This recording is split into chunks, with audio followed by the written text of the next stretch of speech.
Cukup? Tambah? Oke.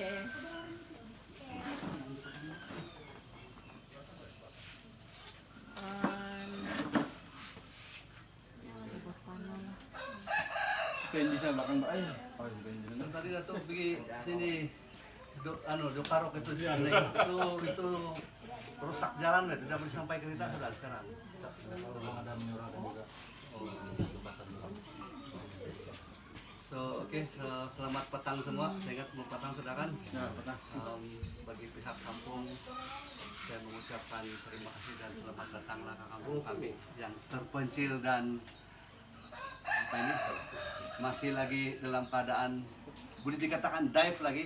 Memang walaupun tidak jauh daripada kawasan Bandaraya Kota Kinabalu, dalam istilah Bandaraya ini dia masih dalam radius sepatutnya, sebab Bandaraya maksudnya 50 km dari Bandar. radius dari bandar maksudnya. Jadi kita punya kampung masih termasuk sebenarnya. Jadi kalau kira lebih kurang dari sini pergi di Kota Kinabalu dalam 30 atau 40 km lah. Jadi tidak jauh. Di Kinarut pun dalam 10 km begitu. Jadi masih dekat. Tapi tengoklah macam mana kehidupan kami di sini. Saya sebenarnya lahir di sini tapi membesar di kawasan Pekan sudah. Jadi saya pun jarang-jarang juga datang sini, tapi kali ini saya tengok kalau dapat membantu dari segi ideologi ataupun kemajuan sini, kami hanya boleh menyuarakan lah. Jadi saya dimaklumkan, satu ingin dengar macam mana kalian punya keluhan-keluhan di sinilah, masyarakat di sinilah. Pertama sekali nomor satu, jalan raya.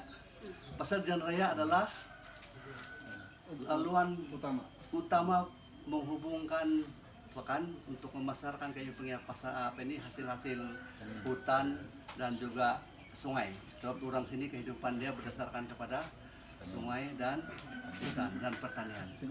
Dan inilah peternakan. Dan itulah jalan raya di sini seperti yang kita lihat, kereta-kereta seperti ini terbengkalai. Ada orang ambil four-wheel bukan semestinya kaya tapi terpaksa. Tapi sama juga bayar protek kan. So itulah masalah kami yang paling utama. Tidak jauh juga dari Kaiduan. Kalau di sini pergi Kaiduan lebih kurang 3,6 km saja. Kemudian daripada Kaiduan pergi di Kinarut lebih kurang 7 km begitu. Tidak jauh juga sebenarnya. Tapi tidak tahulah apa masalah, mungkin terlepas pandang begitu. Kayu punya jalan pun boleh dikatakan masih jalan kayu balak lagi, tapi bayar rotek sama. Dan kereta kami yang kecil-kecil, kasihan lah. Kalau tengok di sebelah Gabian di sana, di sebelah sana kita nampak banyak kereta kecil-kecil. Orang semua tinggal di sini, orang terpaksa jalan kaki. Yang tadi kita bikin kereta. Mungkin Datuk ada tengok kereta di sana kan, ada orang jalan kaki. Jadi begitulah kehidupan. Budak-budak di sini, pelajar-pelajar pergi ke sekolah di Kaiduan terpaksa jalan lebih kurang 4 km pagi petang. Pagi pukul 6 jalan, pukul 6 dan tengah hari balik. Hujan semua orang lah. Tapi zaman waktu saya di sini dulu lebih susah lah, sebab belum ada jalan raya. Jadi kami jalan kaki, sepeda selipar, sepeda kasut. Itu lain cerita. So yang kedua ada tuh masalah utama di sini adalah internet. Line internet. Siapa yang ada telepon sekarang, kalau ada DG memang tidak lain. Jadi macam mana kami mau berkomunikasi di luar sana kalau tidak ada internet? Pelajar-pelajar di sini yang menuntut tingkatan ataupun terutama sekali sekarang pandemik, COVID, sistem pembelajaran online. Tetapi kadang-kadang itu budak-budak terpaksa naik bukit di atas untuk mendapatkan line.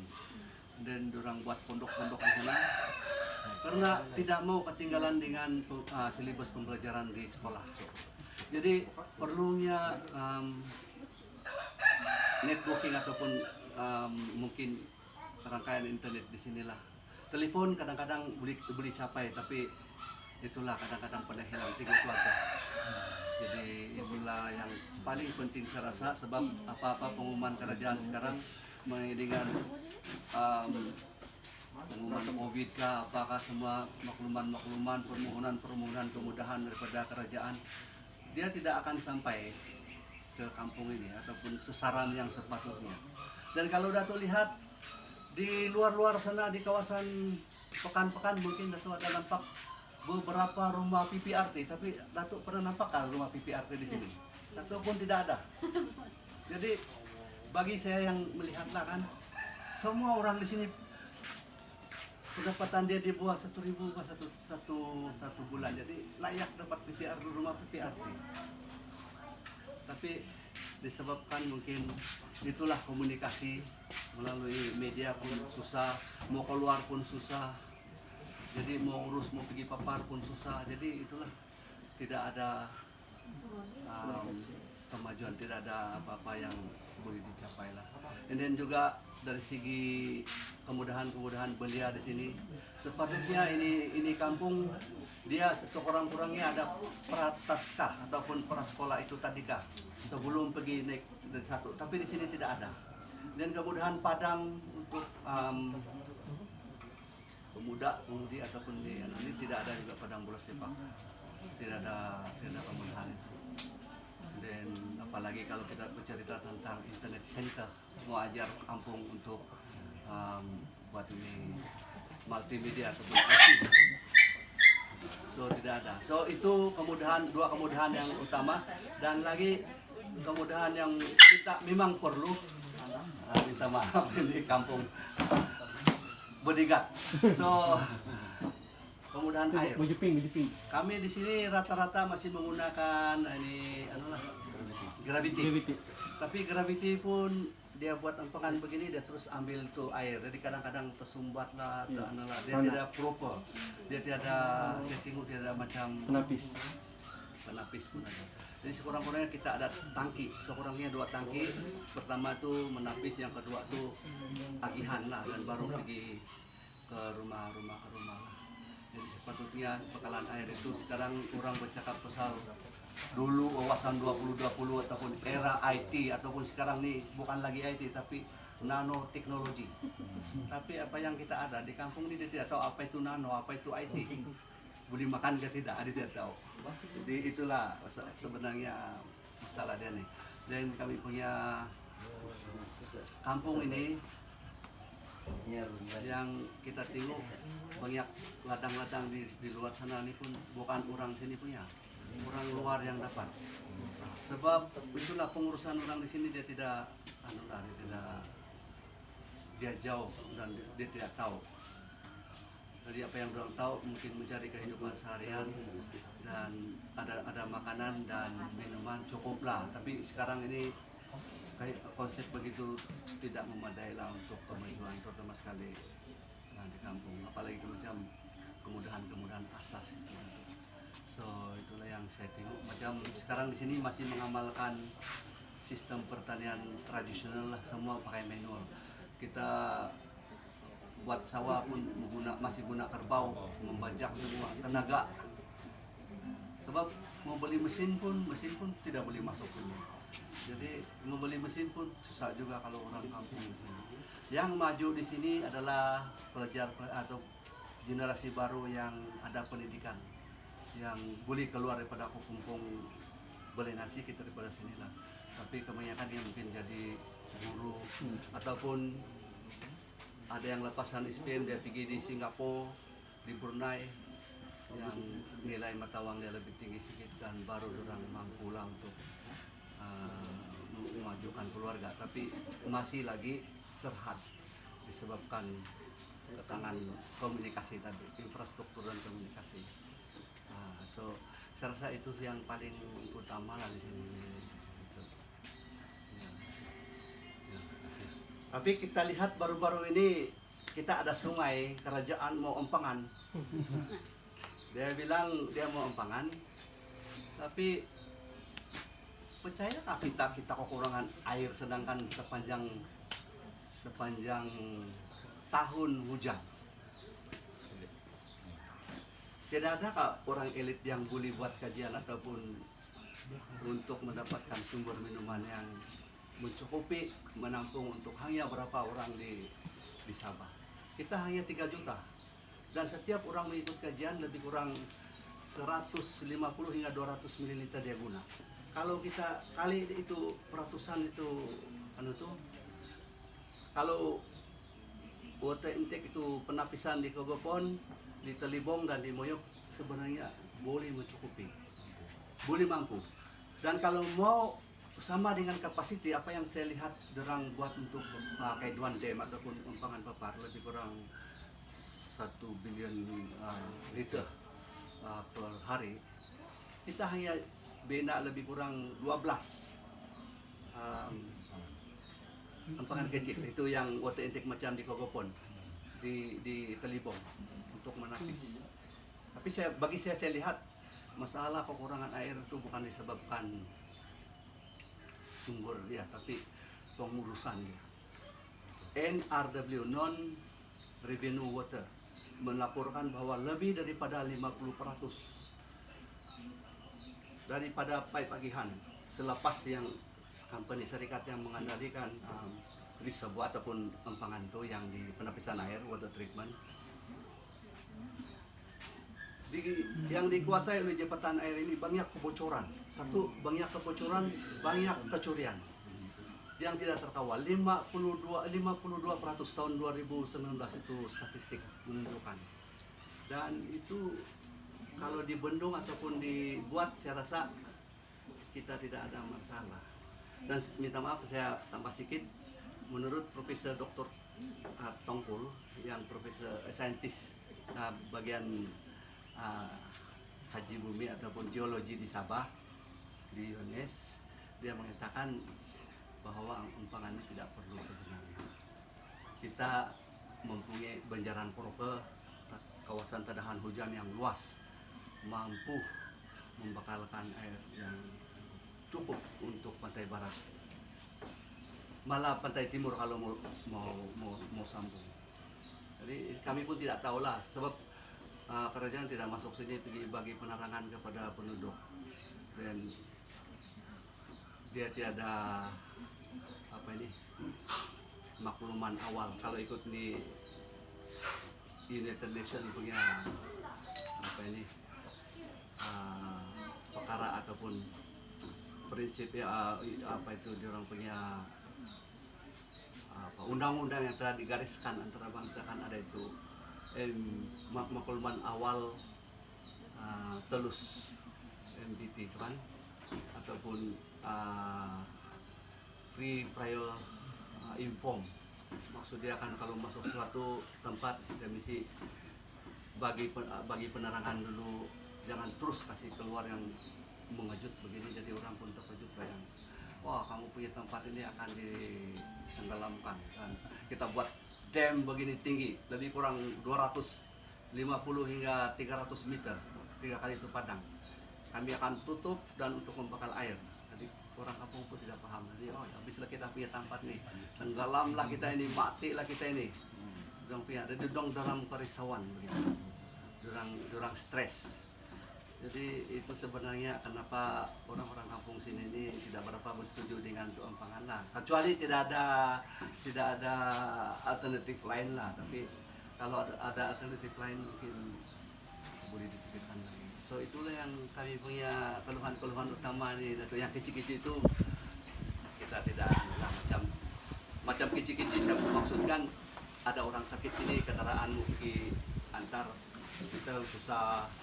Dan kemudahan itu kemudahan perbuatan lah, dan kemudahan pendidikan, dan dari segi kemudahan ekonomi kita pun susah juga memasarkan sebab tidak ada bantuan yang khas. Macam orang-orang di sini sepatutnya di Kinaruk ada tamu, dia sepatutnya ada tempat lah untuk memasarkan dia punya produk.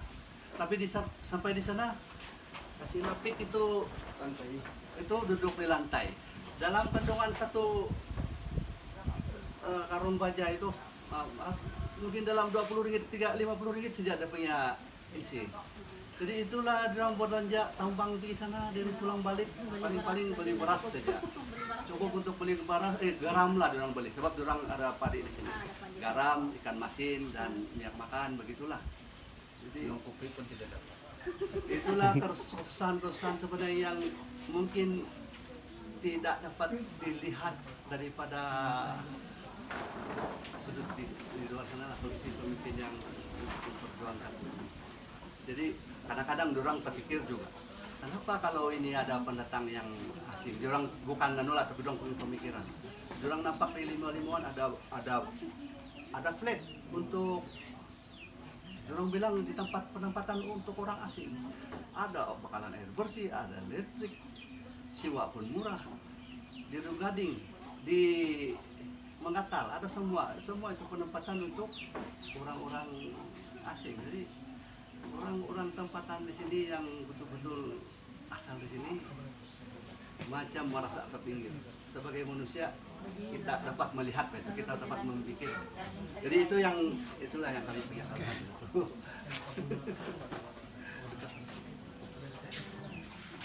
Alhamdulillah hari ini saya bersama dengan rombongan Barisan Nasional Papar kesempatan hadir rumah fungsi JKK Kampung Suang politik apa nih Kaiduan bersama Ketua PDM Puan Rustina, Ketua PDM Kaiduan. Dan tujuan kami hadir pada hari ini selain menyerahkan sedikit bakul bantuan COVID yang kita rata-rata tahu sukar untuk penduduk kampung, khususnya di kampung ini, untuk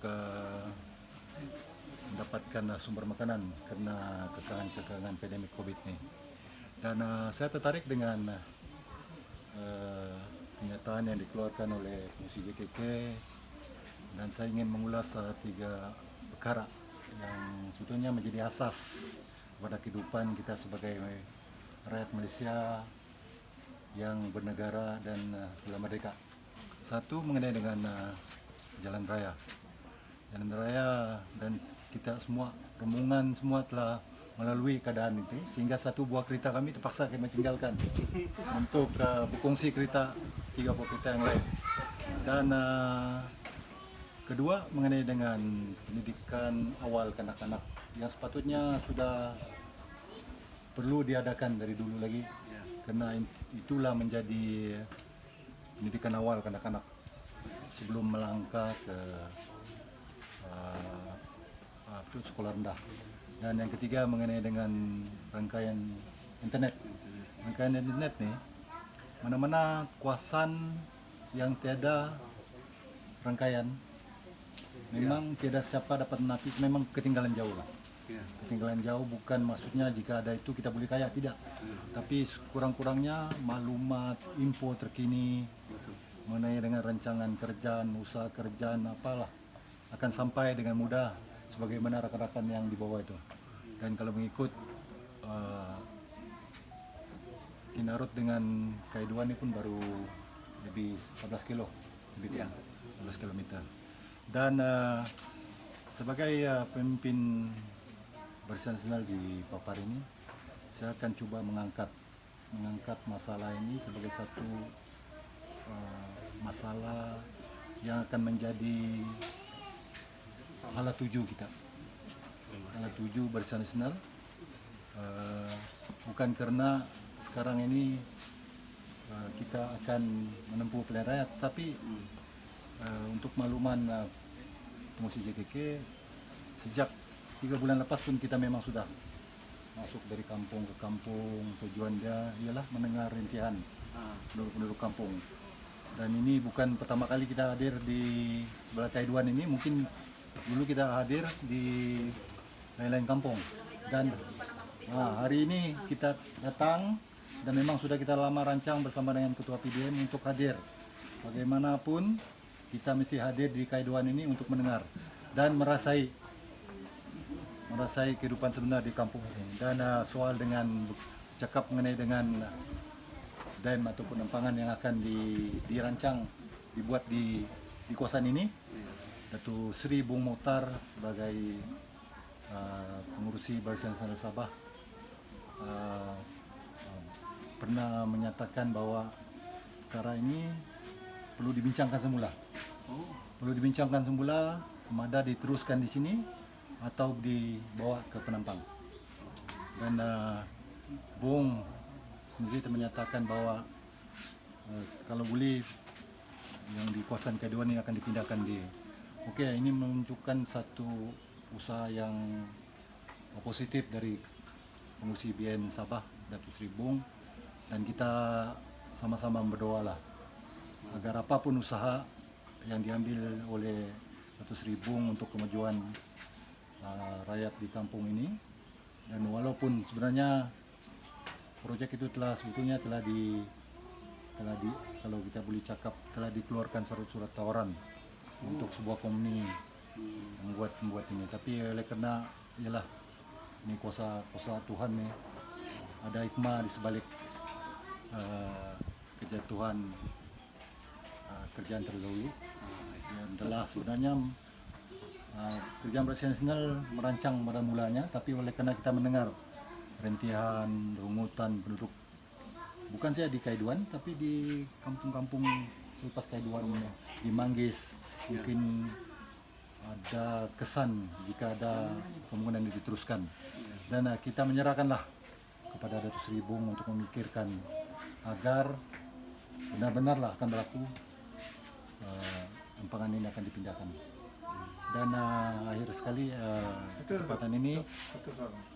Seperti yang dikatakan tadi itu, di tempat ini rata-rata dia punya penduduk nih, dia punya pendapatan tidak seberapa, tapi yang dilaporkan bahwa di sini ini tidak ada rumah PPRT satu pun. sepatutnya lah. satu Ya. pun tidak. Satu pun tidak ada. Oke, kita akan sesuai saudara ini pun dia pengungsi JKK, dan tepatlah pemilihan saudara ini sebagai pengungsi JKK, dan beliau saya rasa akan terus menyalurkan perkara ini kepada UPPN saudara Datuk Joni Masitun, dan kalau boleh serahkan segala perencanaan itu kepada Puan Rusnita yang akan menjadi wakil kita ini sebagai ketua PPN, untuk kita sama-sama angkat masalah ini. Jadi kalau kita sendirian, saya rasa hal ini sampai begini ya. Jadi sama-sama kita bawa perkara ini kepada pihak atasan kita. Dan sebagai Barisan Nasional, sebagai salah sebuah parti dalam gabungan rakyat Sabah, insya Allah kita akan salurkan kepada pengetahuan yang berhormat Datuk Seri Bung Mokhtar. Terus itu ada satu lagi air yang mana bahwa pemasangan gravity itu tidak mengikut spek yang sebenar, dan selalu air itu selalu tersumbat-sumbat. Memang begitulah, bila kita buat sendiri, kita batang pipe itu kita buat sendiri, kadang-kadang keadaan tinggi rendah batang pipe itu mungkin menyebabkan lepas itu tiada tekanan kurang, lepas itu saluran yang tidak tepat mungkin digunakan, yang ada ada daun kayu, ranting-ranting kayu, musim banjir pun akan tersumbat. Jadi perkara ini pun perlu kita bawa ke pengetahuan pihak tertentu lah, untuk memikirkan satu mekanisme bagaimana untuk kita buat cara yang betul punya gravity, menyalurkan air menggunakan gravity. Jadi percayalah, bila kita sampai sini kita akan buat satu kertas kerja untuk kita serahkan kepada pemimpin kita, supaya mereka melihat, karena saya sendiri merasakan macam mana susah orang-orang di sebelah sini lah, di Suang. Terima kasih. Oke, terima kasih. Terima kasih. Kita coba lah. Ya, kami terima kasih lah dengan apa yang. Masa saya first time datang di Suang nih. Oh, Kempen dulu zaman Datuk Su, Datuk Gulam pun paling jauh pun kita sampai di Kampung Kaiduan betul-betul. pasal di sini